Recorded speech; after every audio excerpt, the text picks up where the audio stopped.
So alright mga kainsyong, good morning. Today, continue tayo sa ating ginagawa. Patapos na tong bracket natin. Patapos na tong crash guard natin. Bracket na lang kulang dito sa loob. Kasi pag wala tong bracket, medyo mahina yung kanya. Kasi dalawa lang yung bracket dito.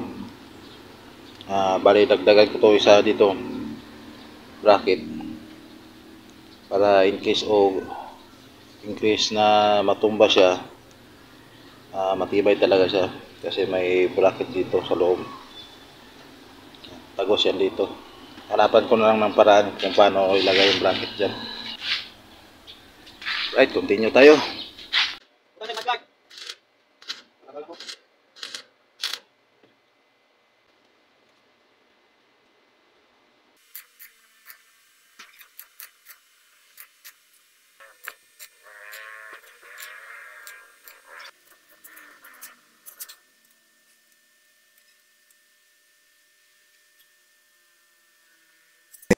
At sa mga kasigma natin dyan, kung gusto nyo ganitong setup, pwede kayo mag-message sa akin para maturuan ko kayo paano i-set up tong ganito.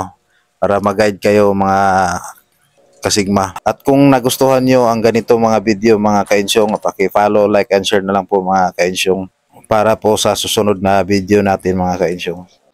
At dito mga kainsyong, dito talaga ako mahirapan mga kainsyong kasi baklas at kabit yung ginagawa natin para makuha natin yung sukat mga kainsyong. Kailangan mo talagang baklas kabit yung gagawin dito mga kainsyong para makuha talaga yung eksaktong sukat ng ginagawa natin mga kainsyong, lalo na sa paglagyan ng bolt mga kainsyong.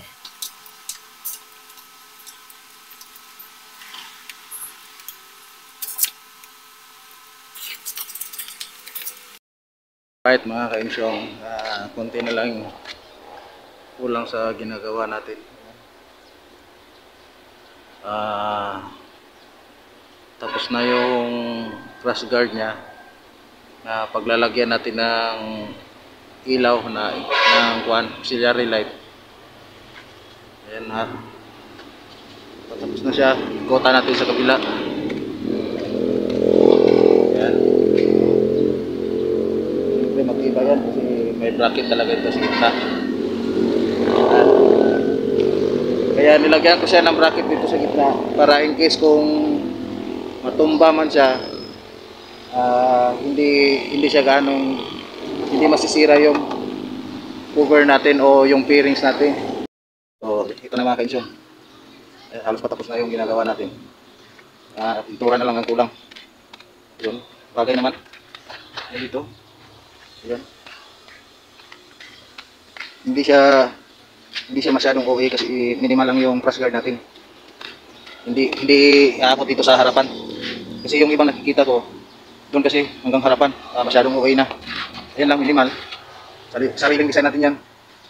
Ayan. Okay. So konti na lang.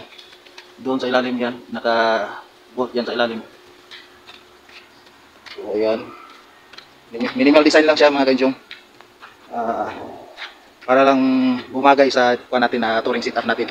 Kasi pag walang cross guard o paglalagyan ng MDL, auxiliary light, parang hindi siya dito lang sa itaas, dito sa harapan. Touring setup siya pero pagdating sa gilid kung walang cross guard, hindi siya perfect na magiging touring setup. So ayan, patapos na. Bibili lang ako ng pintura mamaya. Tapos bugahan na natin na mumurahin lang. Kasi wala na tayong budget.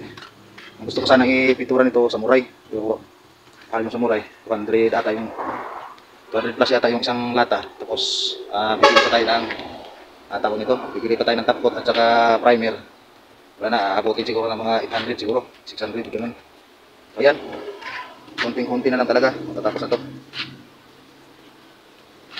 Yan. Ano sa tingin niyo mga kainsyong? At dito mga kainsyong, mas lalong pumugi yung motor natin mga kainsyong pagkatapos natin maikabit yung crash guard niya mga kainsyong na minimal design lang mga kainsyong. So sa mga kasigma natin dyan, parate naman ng gawa natin.